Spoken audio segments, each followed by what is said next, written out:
Bonjour à tous et bienvenue sur... ou plutôt, parce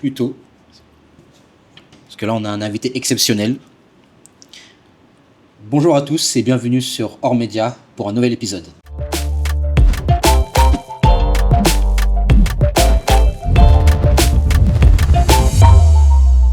Et aujourd'hui, nous avons le plaisir de recevoir Martial Desbordes, recruteur du FC Nantes pour la région Centre-Val de Loire. Bonjour Martial.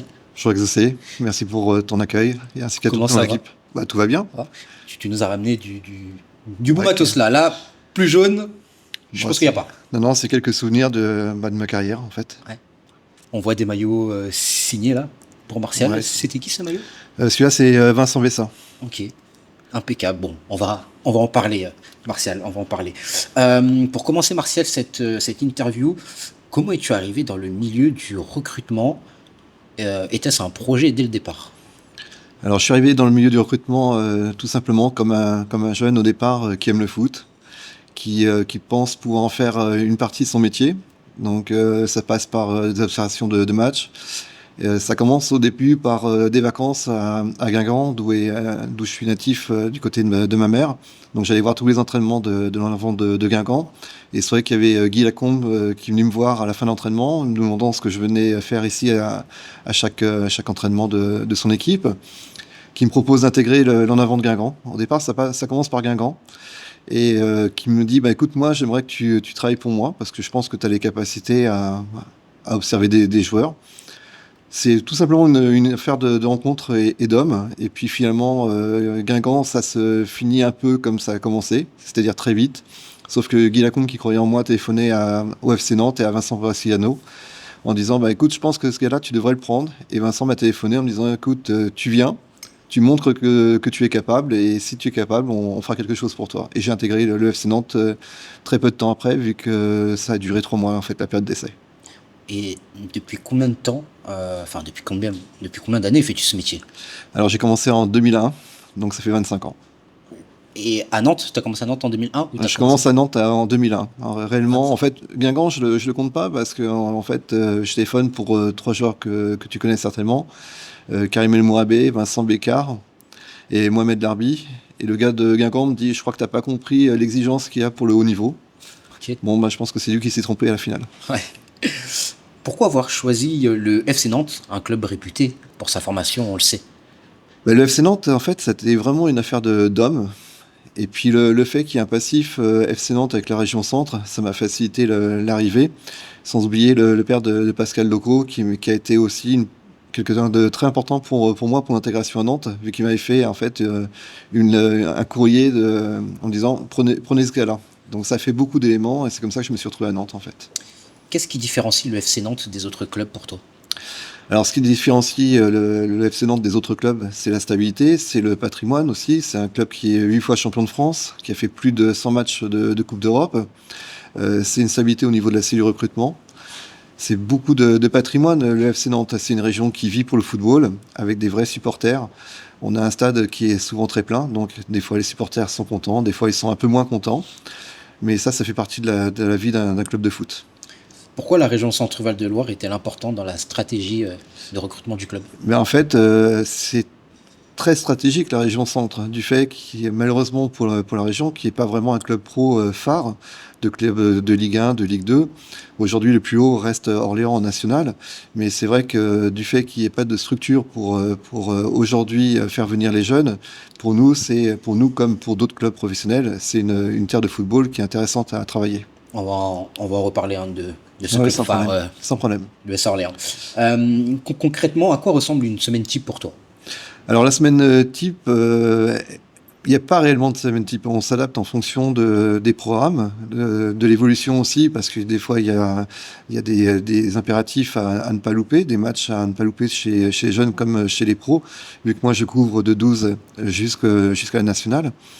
Donc c'est vrai que je m'adapte, mais en réalité je fais un programme tous les vendredis à Mathieu Bidot, qui est mon responsable, avec le nombre de matchs que je dois couvrir. Donc ça commence quand il y a un match national le vendredi jusqu'au dimanche. Et après, je m'adapte en fonction des détections. Mais en réalité, c'est du vendredi, un match, 4 à 5 matchs le samedi et un match le dimanche. Ok. qu'est-ce que tu regardes en priorité chez un jeune joueur lors d'un premier visionnage? Alors moi, ce que j'aime bien, c'est regarder déjà son comportement hors terrain de foot. Lorsqu'il arrive à l'entraînement, est-ce que le jeune arrive à l'heure? Est-ce qu'il arrive bien dans les proportions à s'entraîner? Qu'il soit pas dispersé, qu'il fasse pas n'importe quoi.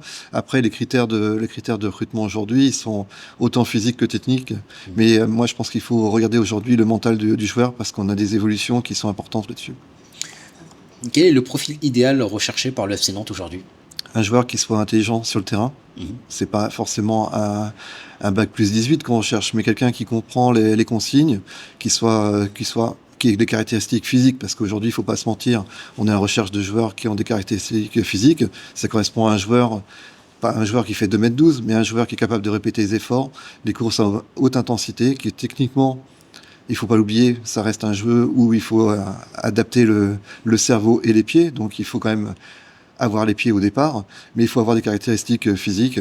Et franchement, aujourd'hui, c'est quelque chose qui est très très important. On parle beaucoup de l'état d'esprit à la nantaise. Est-ce que c'est quelque chose qui existe vraiment?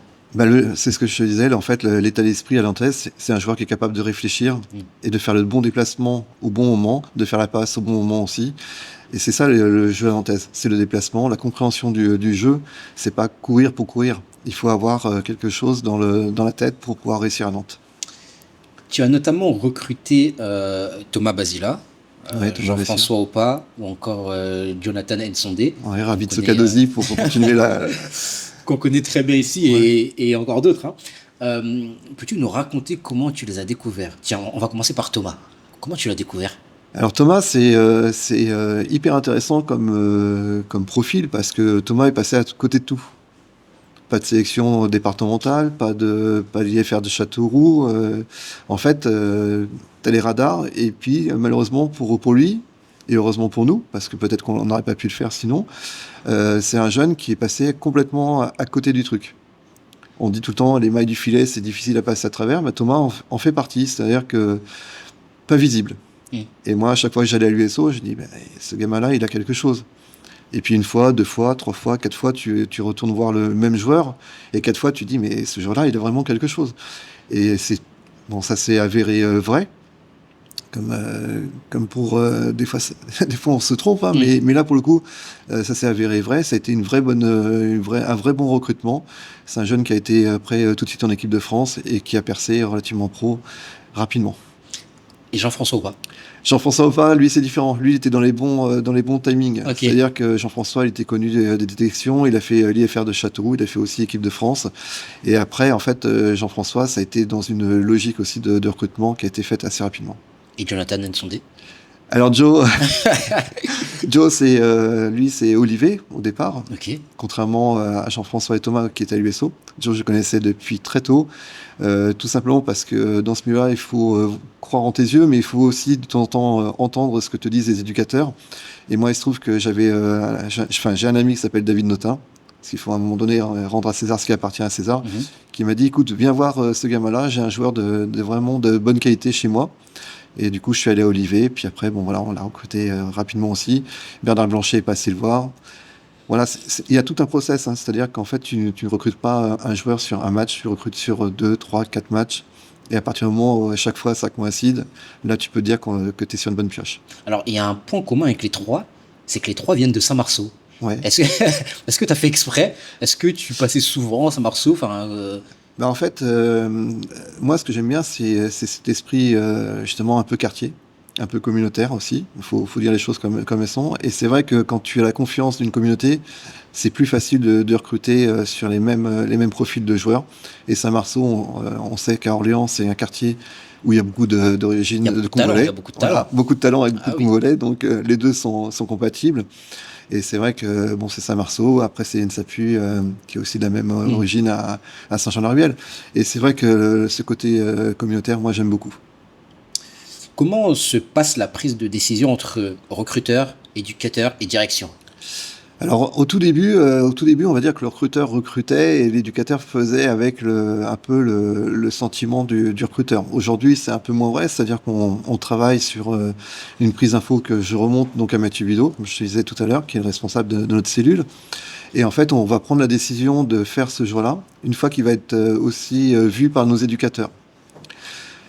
Alors, c'est là où ça a un peu changé le recrutement. C'est-à-dire qu'aujourd'hui, nous, on va faire un premier, entre guillemets, tri de joueurs. Et dans un second temps, les éducateurs vont donner leur avis. C'est un peu l'évolution qu'il y a eu dans le recrutement ces dernières années. Après, Mathieu tranche. Et en fonction de ça, on propose plus ou moins un contrat en fonction de la valeur et du poste du joueur. Et j'imagine qu'il t'arrive aussi parfois, pas tout le temps, mais parfois de te tromper. Bien sûr. Euh, et comment on gère ça dans ce métier? Ben ça, c'est très dur parce que quand tu te trompes, il faut assumer. Il faut assumer le regard du jeune dans un premier temps. Il faut assumer aussi le choix par rapport à ton club qui a fait un investissement par rapport à ton ressenti. Mais Donc, quand je dis se tromper, enfin, c'est quoi se tromper? C'est que le joueur, à un moment donné, il passe pas le niveau professionnel, c'est qu'il signe pas son contrat pro, c'est qu'à un moment donné, il monte pas s'entraîner avec les pros. C'est quoi se tromper? bah, se tromper, c'est à partir du moment où un jeune va faire du football son métier. Là, tu t'es trompé.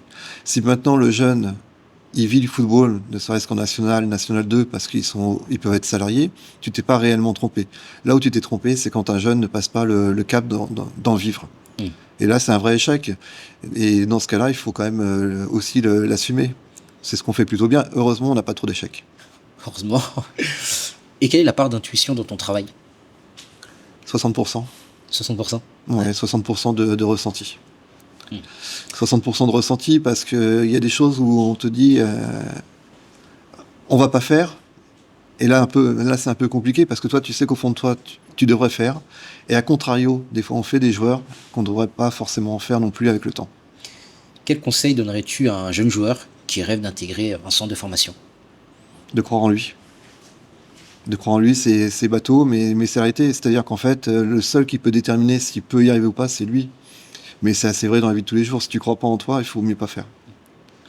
Qu'est-ce qui peut faire la différence lors d'un match observé par toi? Voilà, qu'est-ce qui peut te... La volonté de montrer qu'on a des capacités, la volonté de travailler, la volonté pardon, de montrer qu'on travaille pour les autres, la volonté de montrer qu'on est décisionnaire. Et comme je disais il n'y a pas si longtemps que ça, il faut être un lion sur le terrain et un mouton et une bonne personne en dehors.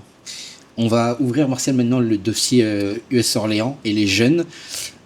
Donc la formation à Orléans est souvent reconnue comme de qualité. Il y a Bien sûr. énormément de bons joueurs à Orléans. Et puis même là, voilà, on en voit qui sont aujourd'hui partis du club et qui ont signé leur premier contrat professionnel ou qui jouent à un très bon niveau. Quel regard tu portes sur le travail de formation réalisé par Orléans? Et je trouve que bon, déjà, Orléans a la chance, c'est d'avoir un énorme réservoir. Ça, c'est un fait. On a une grosse agglo, on a une grosse ville. On a plusieurs clubs qui travaillent plutôt bien. Maintenant, si c'est vrai qu'Orléans a une image du club leader du fait de l'équipe première, ça fonctionne plutôt bien, notamment chez les très jeunes. Dès 8 ans, 9 ans, ils ont des bons joueurs parce qu'ils travaillent plutôt bien. Ils ont des bons éducateurs. Là où c'est plus dur, c'est à partir des catégories U17, U19, parce que comme on a pu observer, U17 nationaux ne sont plus présents sur Orléans, et U19 non plus. C'est pas très grave si tu sors des jeunes de ta ville en équipe première. Par contre, là, c'est là où, à mon sens, il y a un travail qui est un peu plus compliqué, c'est la transition entre la N3 et la première, où les U19 et la N3, il faudrait qu'il y ait un peu plus de jeunes, à mon sens, qui soient de la région. Comment tu expliques que certains talents formés à l'US Orléans aient du mal à s'imposer ou à évoluer durablement au niveau professionnel?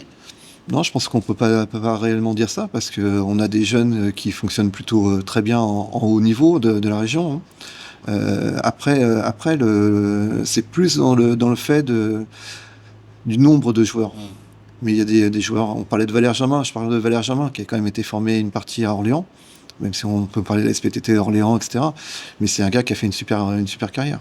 Oui, non, je fais pas du tout de généralité parce que même là, ces derniers temps, il y a des jeunes joueurs qui se sont Ouais, bien imposés. Je pense par exemple à Lucas Bretel, ou même là dans le groupe actuellement, il y a Mamadou Diako qui est là. Voilà, il y a quand même des jeunes qui sont avec l'équipe première. Le passage entre la formation et le monde professionnel, est-ce qu'aujourd'hui c'est plus difficile dans des clubs comme l'US Orléans que dans des structures comme la Ligue 1? Bah, c'est-à-dire qu'en fait, le problème de l'US Orléans, à mon sens, c'est que ils font l'inverse de ce qu'on fait à Nantes. Je vais te faire un parallèle par rapport à Nantes. À Nantes, on va privilégier un joueur de Nantes et on va compléter avec un joueur de l'extérieur. Moi, le constat que je fais à Orléans, j'ai un peu l'impression qu'ils font l'inverse. C'est-à-dire qu'ils font une base de joueurs de l'extérieur et ils complètent avec un joueur d'Orléans. Parce qu'aujourd'hui, à part Marius, qui est réellement d'Orléans, si on parle de la première, à mon sens, le seul qui est vraiment d'Orléans, c'est Marius. Alors là, c'était plutôt bien, il était dans le groupe contre Sochaux. Tu parles de Marius Lemaître. Voilà. Mais hormis lui, je vois pas d'autres joueurs d'Orléans. Et c'est là où des fois, je suis un peu dans le questionnement par rapport au club. Oui, parce que des joueurs comme Lucas Bretel, Mamadou Diako, à l'époque aussi Modibo Camara, ces joueurs-là, ils viennent pas d'Orléans. Enfin, ils ont pas grandi à Orléans, quoi. Ils viennent d'ailleurs. Oui, je vois ce que tu veux dire.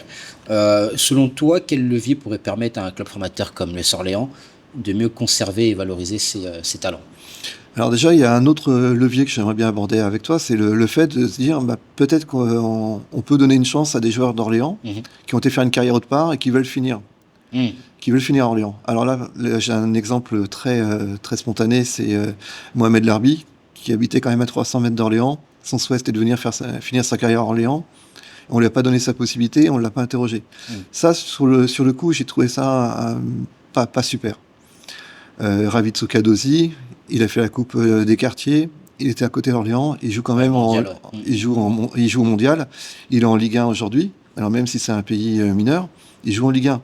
Peut-être que ça va être intéressant de le voir, mais moi je suis pas au recrutement d'Orléans, je porte pas de jugement, c'est simplement là le côté cœur qui me fait dire que ce serait bien qu'il y ait des gamins qu'on pense à faire revenir de temps en temps au club.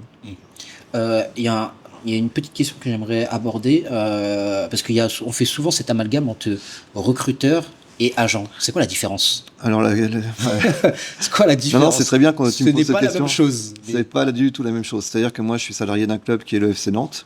Donc, je travaille que pour un club. Je présente des joueurs qu'à un club. L'agent, lui, va représenter un joueur et va présenter son joueur à plusieurs clubs. D'accord. C'est vraiment la grosse différence. Ok. Martial, que dirais-tu à un jeune qui souhaiterait faire ce métier, qui est quand même un beau métier? De footballeur ou de recruteur? De recruteur. Alors, le métier de recruteur, en fait, c'est simple. Pour faire ce métier-là, il faut déjà, 1, aimer le foot. 2, ne pas compter son temps. 3, se protéger.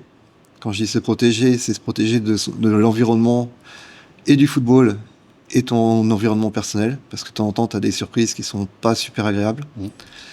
Et 3, d'avoir une famille très solide. Parce que si tu n'as pas une famille solide et qui comprend que c'est ton métier et que c'est une passion, ça va être compliqué d'aller au bout. Ça, c'est vraiment les gros critères, mais vraiment être un gros travailleur. Et l'environnement familial est quasiment presque primordial. Et avant de terminer, là, en face de moi, je vois le petit verre de Emiliano Sala que tu nous as gentiment ramené. Un mot sur le joueur qu'il était. Je rappelle qu'il est mort le 21 janvier 2019, disparu en vol. Voilà, est-ce que tu peux nous dire un petit mot de... En fait, moi, j'ai eu la chance de le voir et à Orléans et à Nantes. Forcément, c'était un buteur hors norme. C'était une super personne. Ça a été une grosse perte pour tout le monde. Et c'est vrai que c'est le challenge Emiliano Sala, j'espère qu'il va revoir le jour parce que c'était un très très bel hommage. Voilà. Merci beaucoup, Martial.